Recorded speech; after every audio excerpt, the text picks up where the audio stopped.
சொல்ல நான் கூசுற விஷயத்த திறமை மாதிரி சொல்லிக்கிட்டே இருக்கீங்க. விஜய் டிவி நடத்துகிற நீயா நானா ஷோவோட ஆங்கர் தான் கோபி அண்ணன். அவர் எவ்வளோ பெரிய மோசமான சுச்சுவேஷனாக இருந்தாலும் கூலாக தான் ஹேண்டில் பண்ணுவார். ஆனால் அவர் இவ்வளோ கோவப்பட்டு பார்த்த ஃபஸ்ட்டு ஷோ இதுதான். இந்த வீடியோ ஃபுல்லாக பாருங்கள். இந்த கல்வி சூழலுக்குள் கோச்சிங் சென்டர்கள் கொண்டு வந்திருக்கின்றன. What is that?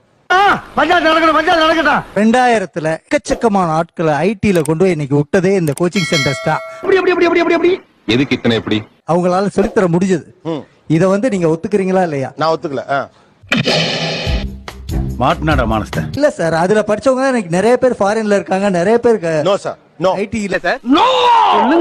ஐடில படிச்சவன், தமிழ்நாட்டுடைய டாப் இன்ஜினியரிங் காலேஜ்ல படிச்சவன், சுமார் காலேஜ்ல படிச்சவன்லாம் இருக்கான் சார். ஸ்கூல் வச்சிருக்கேன் சார். ஃபர்ஸ்ட் ஸ்டாண்டர்ட்ல இருந்து நாங்க குழந்தைய நீட்டுக்கு ரெடி பண்றோம் சார் அப்படின்னு சொல்லிட்டு. என்னடா சொல்ற? ஆமாண்ணே. Every year